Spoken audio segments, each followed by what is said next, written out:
I'm B. Moore. This is Johnny Jones. And that is Dwayne Meekins. We're at CES 2023. We fly in early a couple days before any participants are able to come on board. We're able to walk the floor, meet the exhibitors, get the layout of the land. You're basically walking a half marathon on the first day and a half, checking it all out. And then this morning, when the show opens up, I'm positioned as a guide because I'm here with StoryTech and MediaLink. So now we got my producer, Johnny Jones. What you shooting with this weekend, Johnny? I'm shooting a video with the Blackmagic Pocket Cinema 6K. And then snapping some photos with the Canon 5D Mark IV. Very techie at the tech show. You know. There are certain keywords that go on at this conference. Like everybody who makes anything has to say, how does the widget that they made or their service impact or is impacted by AI or the metaverse? So I had to bring my metaverse expert, Mr. Dwayne Meekins, with me to talk about all the things that we see at the show. How are you liking it so far? I'm loving it. I'm a tech guy. I love screens, and there's tons of screens here. Right. The thing that I really enjoy about this annual conference, by the time you get to the next year, some of the stuff you learned about still isn't all the way fleshed out. So we really have this view at this conference that is not open to the public to come out and see what the future might hold and what people are ideating on. What are one or two of the things that you really were turned on by today? Give me one. The one that I appreciated was Amp Genie.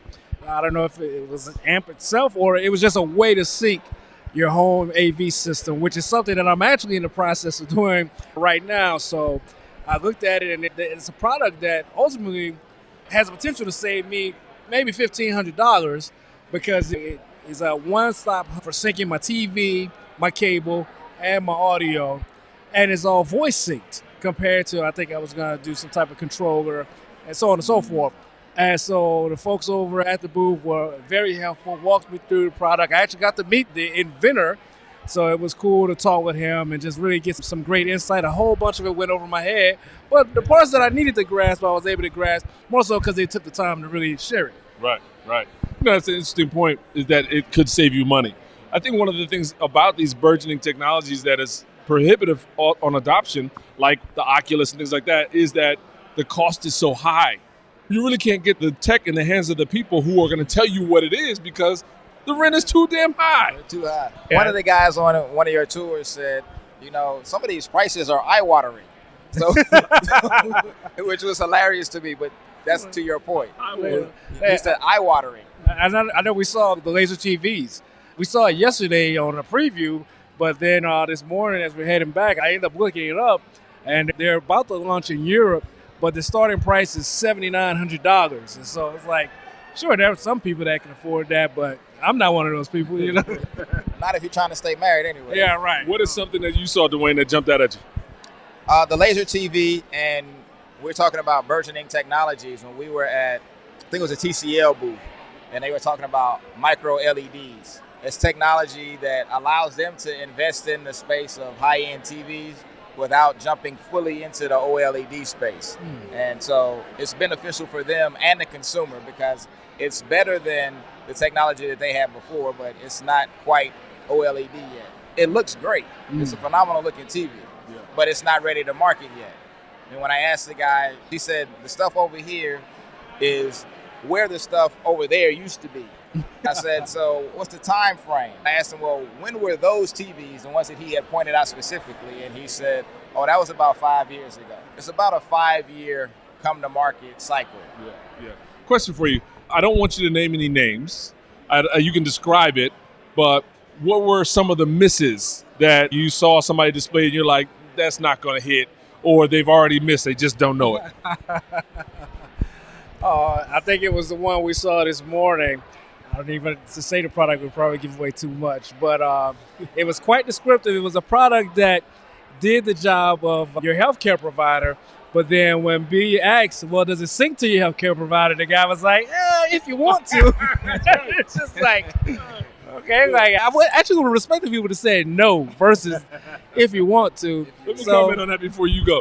So what happened there and what's happening is everything is rushed. You have to be in front. This is a future show, right? So one of the phrases that we talk about is quantifying the self, right? What quantifies me? in my lifestyle and what I do. And so these tech companies are creating different wearables and things to quantify how many times my heart beats in a minute, how many miles I walk in a month, and all these things. And what it's supposed to do is then you take that information and it's supposed to go through some software or through my physician to give me prescriptive information to know what to do different to have a healthy outcome. But because they're tech companies, they're not closing the loop. They're just like, yeah, we made the sensor. ... Like, do what you want with it. That's a freaking miss. You're right. That is that's stone cold miss. It's not about the sensor, bro. There's 1,000 companies here with sensors. Give me some tangible to-dos. So I agree with you on that one. For sure. What was a miss for you? Miss. Probably the shoe. It was a weird technology. They had shoes on rotating. I was like, I don't know the purpose of this.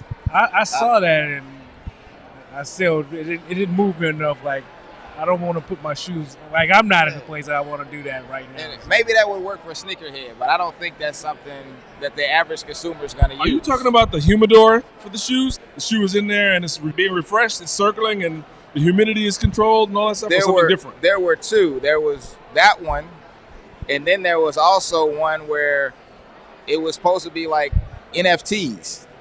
Oh. So you shoot your shoe, and then I just didn't get the purpose of it. Yeah. So that one in particular. The humidor I can get for, leather cracking and all that stuff, especially if you're a collector. Right.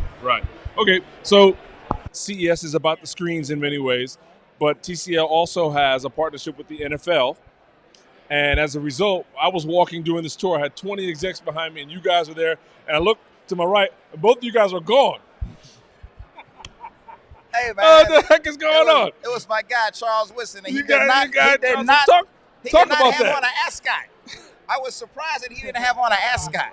My guys every left time me. He's on Monday Night Football, but they left me for Charles Woodson. So I want you to talk about that and who else we met, because there's some cool stuff there. Yeah, it's not every day you look up and it's like a world-class, all-pro, Hall of Fame football player standing behind you just waiting for you to come and take a photo with him. So, man, it was just surreal. Like, we were right there and no wait, no line, just there casual and, got to shake his hand. And I said, John, I need you to get a picture with me. Yeah. That was exciting. So then who else did we meet? Yeah. So later on, after Charles Woodson left, Barry Sanders came and replaced him at the booth. And Barry Sanders is one of my favorite running backs ever. I'm a huge Barry Sanders fan, and I got to stand next to him and take a picture today, shake his hand. And he recognized this here. I don't know why he recognized that, but he did. You know why he recognized it. It's you can't miss it. Yeah, but I mean, that was exciting again. I think I told the man I was honored to meet him. It's like I was that excited. If you're a football fan, you can't not be honored to meet Barry Sanders. Man. That's, arguably one of the greatest to ever step on any field in sports. So that was just... Yeah. Unless you're talking to his dad. Yeah. So, his dad said he ain't better than Jim Brown. That's great. Ridiculous. You've seen some of what you saw. I tell you guys, I don't think we've seen half of it yet. But No. Give me something that you learned today. Woo, man, wow. That's a lot of pressure. A lot of pressure. I learned today. The day becomes a blur after 10 hours of speaking to people. I guess that people pay for tours. So That's ridiculous. I don't know. Right. I don't know about technology-wise. I guess what I mentioned earlier about in the TV realm, how long it takes for it to go from conceptual to ready for market, and that's probably somewhere between 3 to 5 years. Okay, cool. One bright spot, it was the last stop on my morning tour this morning. I had 20 Unilever executives. They were fantastic. The last stop was the Delorean, and they all lit up, boy. They're, woo, 88 miles an hour. They was, let me get a picture. We took the group picture in front of the DeLoreans, and that was fun. That was a fun moment. It was. Yeah. It was. Something that I might have learned today, I'm going to credit my number one technology that I enjoyed here, which is Hyperview. I learned that with the right software, you can create holograms using fans. It was amazing. We saw it working, and we were all like, what the hell is that? And then we saw the ones that weren't working yet. And just the idea that they were just these crosses, they have LEDs on them. When you spin them, yeah, I can see through it like I can see through any fan, but you can program the image in front. And I was just like, I like smart. I like smart. Yeah, that was amazing to see with your own eyes, for sure. I'm gonna go back to the misses. Yeah, go ahead. The pod that travels to your building, it's out. I'm not sure, unless you're building a building with that in mind, that'll ever work in an actual market. Yeah. Because I'm not retrofitting my building. You can come in and retrofit it if you really want me to use your services, but I'm not going to retrofit the building so that this thing can go up and down different floors. And then if it's on a commercial building, a lot of those don't have windows that are open to the outside. So how am I even going to get in this thing?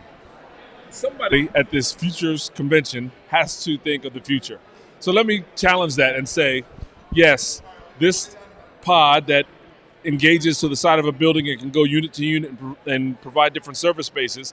What if your business really is a real estate play? And I can sell my real estate play by only rendering the car and say, hey, in the future, I'm going to create this $1 billion business based on real estate, but all I got to do to get you to understand my business is render the car. I think it's like you've minimized the barrier of entry to talk about the big play, the real estate, versus being yet another EV. Okay. I'll buy that. Doesn't mean I'm right. It's just a way to think about it that might work. Yeah. I'll take it. And I'll accept it. They were Italian people, the place is Ital Designs, and shout out to Dr. Green, who recognized me both times I came by there. I think she liked my blazer, and she had these beautiful eyeglasses on, so shout out Dr. Green. Anyway, CES 2023, Brendan Moore, Johnny Jones, Dwayne Meekins. Check in tomorrow.